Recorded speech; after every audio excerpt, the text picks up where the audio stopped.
जय हिंद, नमस्कार। स्वागत करता हूं आप सभी का गुरु घंटाल में। दोस्तों, आप सभी को महाशिवरात्रि की हार्दिक शुभकामनाएं। आज हम बात करेंगे बुद्धिज्म एंशिएंट हिस्ट्री का जो बहुत ही इंपॉर्टेंट टॉपिक है, उसके ऊपर कुछ important multiple choice questions.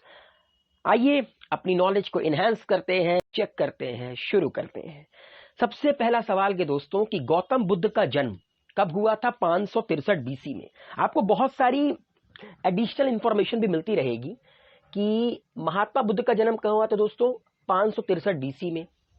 Mahatma Buddha का जन्म एक क्षत्रिय फैमिली में हुआ था। आपको बताना है कि वो क्षत्रिय फैमिली कौन सी थी।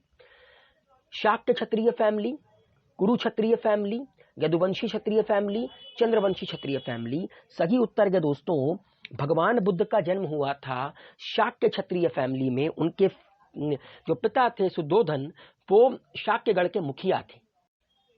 महात्मा बुद्ध का जन्म कब हुआ था? 563 बीसी में, मतलब 563 बिफोर क्राइस्ट।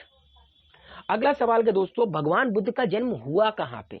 लुम्बिनी, वैशाली, राजगिरी या बोध गया? तो सही उत्तर के दोस्तों, लुम्बिनी में जन्म हुआ था भगवान बुद्ध का। ये इंडो नेपाल बॉर्डर पर है। इनका जन्म जब हुआ था दोस्तों, तो इनका नाम सिद्धार्थ था। इनके पिता का नाम सुद्धोधन था, जो कि शाक्यगढ़ के मुखिया थे, शाक्य क्षत्रिय फैमिली से बिलोंग करते थे। ठीक है। इनकी माता का नाम माया था, लेकिन महात्मा बुद्ध के पैदा होने के कुछ दिनों बाद उनका देहावसान हो गया। इसीलिए प्रजापति गौतमी, जो कि उनकी फोस्टर मदर थी, जिन्होंने इनको पाल पोस कर बड़ा किया था। ठीक है। और वैशाख पूर्णिमा में इनका जन्म हुआ था।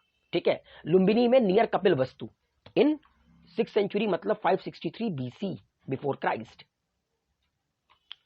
अगला सवाल के दोस्तों कि इनमें से किस उम्र में भगवान बुद्ध ने अपने घर का त्याग कर दिया था परम सत्य को जानने के लिए? जितनी भी आपकी लाइफ स्टाइल थी, राजा के बेटे थे, दुख जब उनको पहली बार देखने को मिला तो उन्होंने कहा कि मुझे परम सत्य की ज्ञान की प्राप्ति करनी है। तो कितने वर्ष की उम्र में उन्होंने घर को छोड़ दिया था? आपके ऑप्शन गए, सॉरी यहाँ पे नंबरिंग नहीं हो पाई। ये है option number A 28, option number B 29, option number C 30, option number D 31। सही उत्तर के दोस्तों, 29 वर्ष की आयु में भगवान बुद्ध ने घर का त्याग कर दिया था, क्योंकि 29 वर्ष तक उन्हें दुख का कारण पता ही नहीं चला। एक बार वो अपने जो चैरियोटर है, जिसको हम लोग कहते हैं कि रथ हाँकने वाला, ठीक है, जिसको सूत कहते हैं, उसके साथ वो अपने राजमहल के बाहर निकले और अपने राज के गलियों में घूमने लगे। तो उन्होंने बैक टू बैक 4 चीजें देखी। क्या? सबसे पहले एक बूढ़ा इंसान, उसके बाद एक बीमार इंसान, उसके बाद एक शव यात्रा और अंत में एक साधु। और भगवान बुद्ध जो कभी अपने राजमहल से बाहर नहीं निकलते थे, क्योंकि उनके पिता ने जब उनकी कुंडली दिखाई थी, जब उनका नामकरण होने वाला था, तो ऋषियों ने कहा था, साधुओं ने कहा था कि यह आने वाले समय में बहुत बड़ा तपस्वी बनेगा, घर का त्याग कर देगा। तब उनके पिता को बड़ी चिंता हुई थी कि मैं क्षत्रिय हूं, मेरा बेटा कल को जाकर राजा बने, मगर आप कह रहे हैं कि ये तो एक साधु बनेगा, मतलब परम ज्ञान की प्राप्ति करेगा, घर का त्याग कर देगा, सन्यासी बन जाएगा। और उनके पिता सुद्धोधन जो थे, उन्होंने साधुओं से उपाय भी पूछा। तो साधुओं ने कहा कि कुछ भी कर कर इसे दुख का कारण ज्ञात होने मत देना। जिस दिन इसको दुख का कारण ज्ञात हो गया या किसी भी तरह के दुख की अनुभूति हो गई, घर का त्याग कर देगा। तो 29 वर्ष की आयु में इन्होंने घर का त्याग कर दिया था परम सत्य को जानने के लिए। और याद रखिएगा दोस्तों, भगवान बुद्ध के जन्म से जुड़ी कोई ना कोई सिंबल है। तो जब इन्होंने घर का त्याग किया था तो उसको सिंबलाइज किया गया है घोड़े से। जब इनका जन्म हुआ था उसको सिंबलाइज किया गया है बुल एंड लोटस से। अगला सवाल के दोस्तों कि भगवान बुद्ध के बेटे का नाम क्या था? राहुल, महेश, सुरेश, सिद्धार्थ? तो दोस्तों, भगवान बुद्ध के बेटे का नाम राहुल था। भगवान बुद्ध जिन्होंने यशोधरा नाम की एक कन्या से विवाह किया और उनसे इन्हें एक बेटे की प्राप्ति हुई थी जिसका नाम राहुल था। अगला सवाल के दोस्तों कि इनमें से वो कौन है जो 4 नोबल ट्रुथ है बुद्धिज्म के? पहला, suffering is the essence of world, कि दुख है वो इस दुनिया का एसेंस है। मतलब अगर आप इस दुनिया में आए हैं तो आपको दुख की अनुभूति होगी। ऐसा हो ही नहीं सकता कि पूरे जीवन आप सुखी रहे, ऐसा कोई नहीं है, ना हो सकता है। ठीक है। Every suffering has a cause, लेकिन हर दुख के पीछे कोई ना कोई कारण होता है जिसको समुद्य कहा जाता है। और सफरिंग को खत्म भी किया जा सकता है जिसको कहा जाता है निरोध। और उसी सफरिंग को खत्म करने के लिए भगवान बुद्ध ने 8 फोल्ड पाथ बताया। तो क्या ये चारों के चारों नोबल ट्रुथ हैं? एग्जैक्टली, ये चारों के चारों नोबल ट्रुथ है बुद्धिज्म।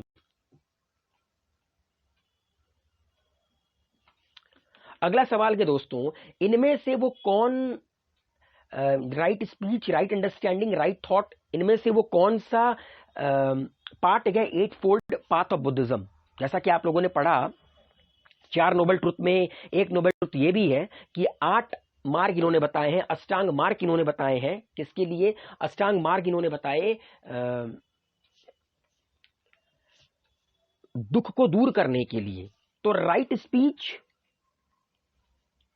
राइट अंडरस्टैंडिंग और राइट थॉट, ये तीन के तीनों 8 फोल्ड पाथ का हिस्सा है।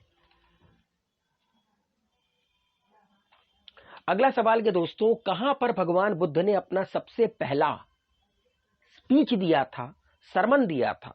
कुशीनगर, सारनाथ, पाटलिपुत्र या राजगीर? सही उत्तर के दोस्तों सारनाथ, जो कि बनारस में स्थित है। और याद रखिए, कुशीनगर में उन्होंने अपने देह का त्याग किया था भगवान बुद्ध ने 480 बीसी में। अगला सवाल के दोस्तों, कि जो तीसरा बुद्धिस्ट काउंसिल हुआ था जिसको अशोका ने हेल्ड करवाया था, आपको बताना है कि थर्ड बुद्धिस्ट काउंसिल जो 250 बीसी में हुई थी, 250 बीसी में हुई थी, पाटलिपुत्र में, under the patronage of Ashoka, उस काउंसिल की अध्यक्षता किसने की थी? कौन प्रेसिडेंट था? किसने प्रिसाइड किया था? महाकश्यप, मोगलीपुत्र तीसरा या वसुमित्र या ऋषभदेव? सही उत्तर के दोस्तों मोगलीपुत्र तीसरा ने प्रिसाइड किया था, अध्यक्षता की थी थर्ड बुद्धिस्ट काउंसिल की। कब? 250 बीसी में। कहां पर? पाटलिपुत्र में। किसके पैट्रोनेज में? अशोका के।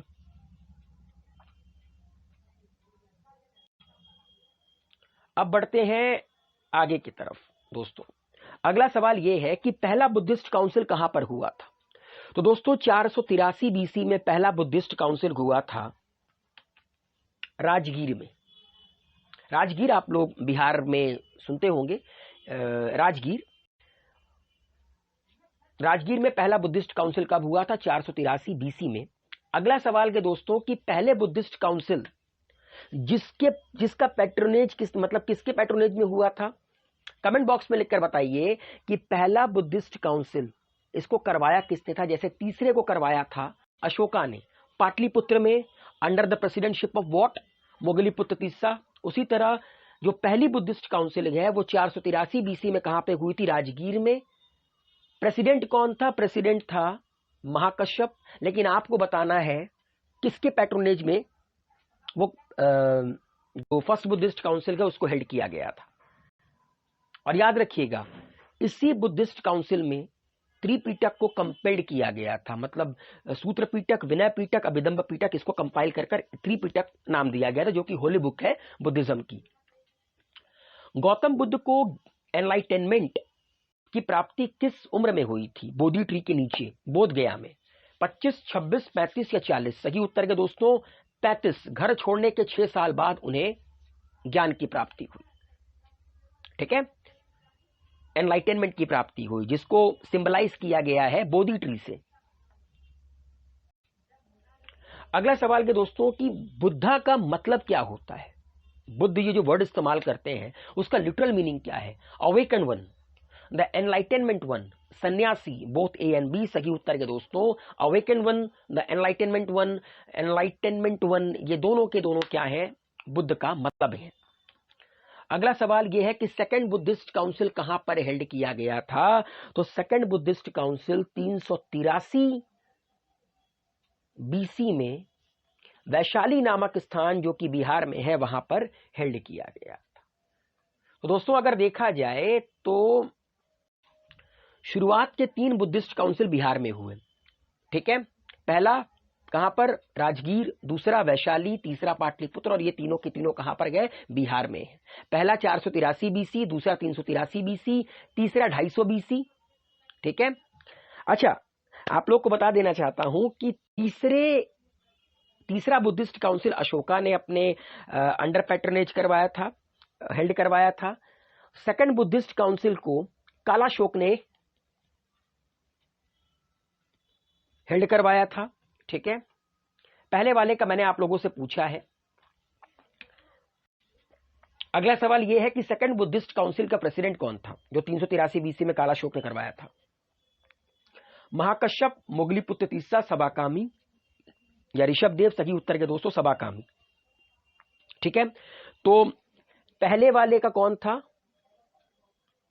महाकश्यप। ठीक है, एक सेकेंड,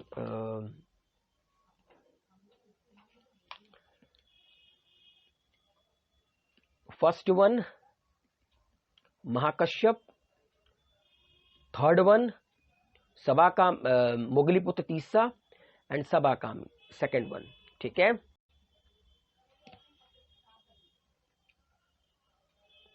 चलिए दोस्तों आगे अगले सवाल की तरफ बढ़ते हैं एंड आई होप आप लोग को समझ में आ रहा होगा। अगला सवाल के दोस्तों, Who among the following king was cut down the Bodhi tree in 2nd century BC and in 600 AD? आपको बताना है उन दो राजाओं का नाम जिन्होंने सेकेंड सेंचुरी बीसी में और 680 एडी में बोधि ट्री मतलब जिसके नीचे भगवान बुद्ध को ज्ञान की प्राप्ति हुई थी, एनलाइटेनमेंट प्राप्त हुआ था, उसको कटवा दिया था। Pushyamitra Shunga and the king Shashank, Ashoka and Shishupal, Bimbisara and Bindusara, Jarasandh and Ajatashatru. सही उत्तर के दोस्तों पुष्यमित्र शुंगा ने सेकेंड सेंचुरी बीसी में और किंग शशांक ने 600 ईडी में बोधि ट्री को कटवाया था जिसके नीचे एनलाइटेनमेंट की प्राप्ति हुई थी भगवान बुद्ध को। अगला सवाल के दोस्तों, इनमें से वो कौन है जो भगवान बुद्ध के शिष्य नहीं रहे, डिसाइपल नहीं रहे? सही उत्तर के दोस्तों सुदोधन एंड राहुल, ये भगवान बुद्ध के डिसाइपल नहीं थे, उनके शिष्य नहीं थे। अगला सवाल के दोस्तों, आपको बताना है इन चारों में से कौन सा स्टेटमेंट करेक्ट है कि बुद्धिज्म ओरिजिनेट क्यों हुआ? Complex Vedic rituals, the rigid caste system, the supremacy of Brahmin, inequality between men and women. सही उत्तर के दोस्तों ऑल ऑफ द अबव। इन चारों के कारण ही बुद्धिज्म का जन्म हुआ। नेक्स्ट, भगवान बुद्ध को एनलाइटेनमेंट मतलब निर्वाण की प्राप्ति कहां पर हुई? भगवान बुद्ध को 35 साल की उम्र में एनलाइटेनमेंट की प्राप्ति हुई बोध गया में। तीसरा बुद्धिस्ट काउंसिल कहां पर हुआ? तीसरा बुद्धिस्ट काउंसिल हुआ पाटलिपुत्र में, अशोका ने करवाया 250 बीसी में। कहां पर? पाटलिपुत्र में। नेक्स्ट क्वेश्चन के दोस्तों, चौथा बुद्धिस्ट काउंसिल कहां पर हुआ? चौथा बुद्धिस्ट काउंसिल बिहार के बाहर सीधे जम्मू एंड कश्मीर में हुआ। ठीक है, नाउ इनमें से वो कौन थे जिन्होंने चौथे बुद्धिस्ट काउंसिल की अध्यक्षता की थी? अच्छा, कमेंट बॉक्स में लिखकर ये बताइए कि चौथा बुद्धिस्ट काउंसिल कब हुआ था। जैसे पहला 483 BC, second 383 BC, third 250 BC, fourth one कब हुआ था? अच्छा, मेरा सवाल ये है कि फोर्थ बुद्धिस्ट काउंसिल की अध्यक्षता किसने की थी? महाकश्यप, मोगलीपुत्र तीसरा, सबाकामी या वसुमित्र? सही उत्तर के दोस्तों फोर्थ बुद्धिस्ट काउंसिल जो कि कनिष्क के देखरेख में हुआ था, इसकी अध्यक्षता की थी वसुमित्र ने, और यह हुआ कहां पे था? कश्मीर में। नेक्स्ट, इनमें से वो कौन सा इवेंट है जिसको धर्म चक्र परिवर्तन कहते हैं? देखिए, मैंने कहा है कि भगवान बुद्ध की जिंदगी से जुड़ी एक एक चीज कहीं ना कहीं सिंबल से रिलेटेड है। जैसे हमारे हिंदुओं में ओम है, स्वास्तिक है, बड़े ऑस्पिशियस सिंबल होते हैं। तो भगवान बुद्ध ने जब घर का त्याग किया तो उसका सिंबल है घोड़ा मतलब हॉर्स। भगवान बुद्ध जब पैदा हुए थे तो लोटस एंड बुल। भगवान बुद्ध ने जब अपना स्पीच दिया था तो उसको कहा गया धर्म चक्र परिवर्तन, सरमन। कहां पर? सारनाथ में।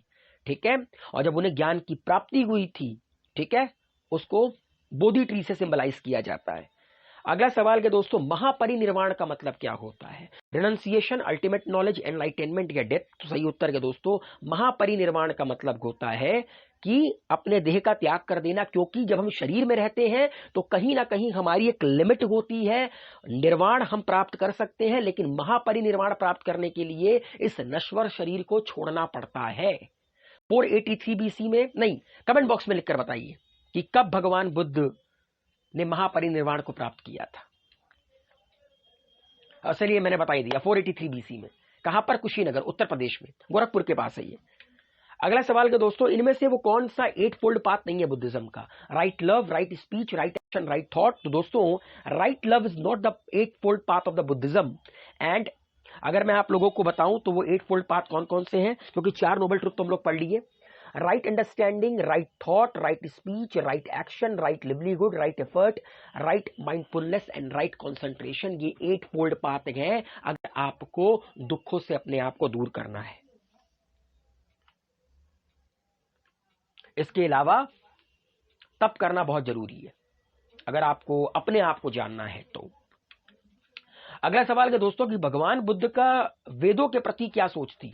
To amend the Veda, reject the authenticity of the Veda, both A and B, none of these. सही उत्तर के दोस्तों reject the authenticity of Veda. भगवान बुद्ध इसके खिलाफ थे। अगला सवाल के दोस्तों, जो त्रिपीटक है, सूत्र पीटक, अभिदंब पीटक, विनय पीटक, उसके रिगार्डिंग कौन सा स्टेटमेंट करेक्ट है? देखिए ये 3 किताबें हैं बुद्धिज्म में। विनय पीटक में मोनेस्टिक रूल्स के बारे में बताया गया, जो मोनेस्ट्री होती है जहां भिक्षु और भिक्षुनी बुद्धिज्म का ज्ञान प्राप्त करते हैं, बुद्धिज्म को फॉलो करते हैं, उनका क्या नियम कानून होगा उस मोनेस्ट्री में, ये लिखा गया विनय पीटक में। सूत पीटक में भगवान बुद्ध के सूत्रों को कंपाइल किया गया है, और जो भगवान बुद्ध की फिलॉसफी थी, उनकी डॉक्ट्रिन थी, उसको रखा गया है अभिदंब पीटक में। सही उत्तर है फर्स्ट, सेकंड एंड थर्ड, ये तीनों करेक्ट है। और इन तीनों किताब को, ठीक है, इन तीनों किताब को मिलाकर क्या कहा जाता है? त्रिपीटक। ठीक है। अगला सवाल के दोस्तों, इनमें से कौन सा करेक्टली मैच है? देखिए ये तो हम लोग कर सकते हैं अभी। देखिए 4th बुद्धिस्ट काउंसिल कश्मीर में हुआ, आप लोग को पता है। 3rd बुद्धिस्ट काउंसिल वैशाली में हुआ 250 BC में, क्योंकि चौथे का मैंने पूछा है इसलिए मैं बता नहीं रहा हूं। 2nd बुद्धिस्ट काउंसिल सॉरी, अगर देखा जाए तो 2nd बुद्धिस्ट काउंसिल हुआ वैशाली में, 3rd बुद्धिस्ट काउंसिल हुआ पाटलिपुत्र में, पहला हुआ राजगीर में। सही उत्तर है 1st and 4th ओनली।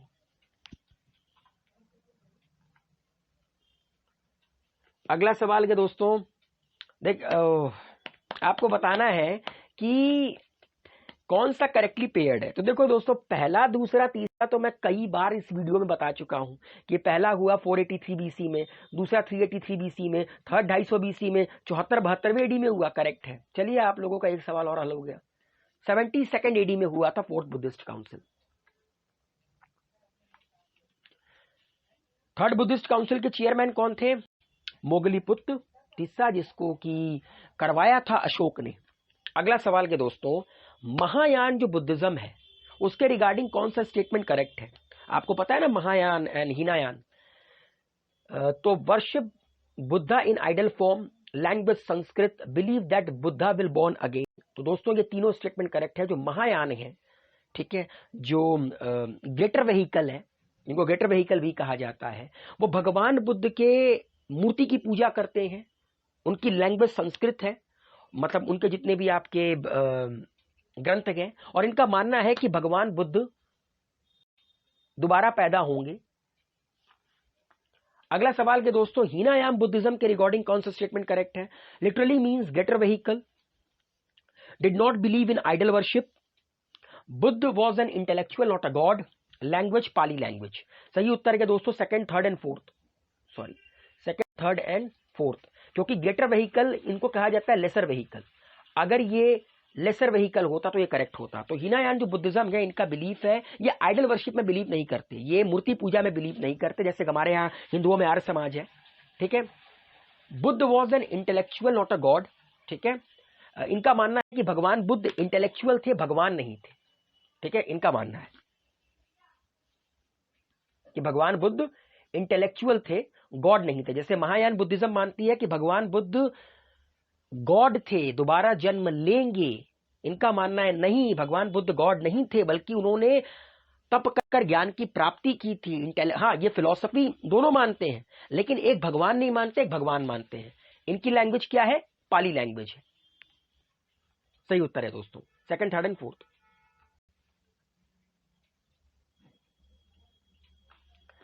अगला सवाल के दोस्तों, इनमें से कौन सा which of the following is not among the 3 major treatise या बुक कह सकते हो बुद्धिज्म? तो देखा जाए विनय पीटक, सूत पीटक, त्रिपीटक या विदंब पीटक। सही उत्तर के दोस्तों त्रिपीटक कोई किताब नहीं है। ठीक है, मतलब थ्री मेजर नहीं है, इन तीनों को कंपाइल करके थ्री पिटक कहा जाता है अमंग ऑल दीज। अगला सवाल क्या है, बस ओवर हो गया दोस्तों। तो उम्मीद है आप लोगों को बुद्धिज्म के ऊपर जो मैंने आज सवाल करवाए वो कहीं ना कहीं समझ में आए होंगे। एंड जो सवाल मैंने आप लोगों से किया है प्लीज उसको कमेंट बॉक्स में लिखकर सबमिट कीजिए, आगे डिस्कशन करेंगे। और भी कई सारे मल्टीपल चॉइस क्वेश्चंस में लेकर आऊंगा अलग अलग टॉपिक पे। मुलाकात होती है अगले सफर में, तब तक के लिए bye bye, good luck, take care.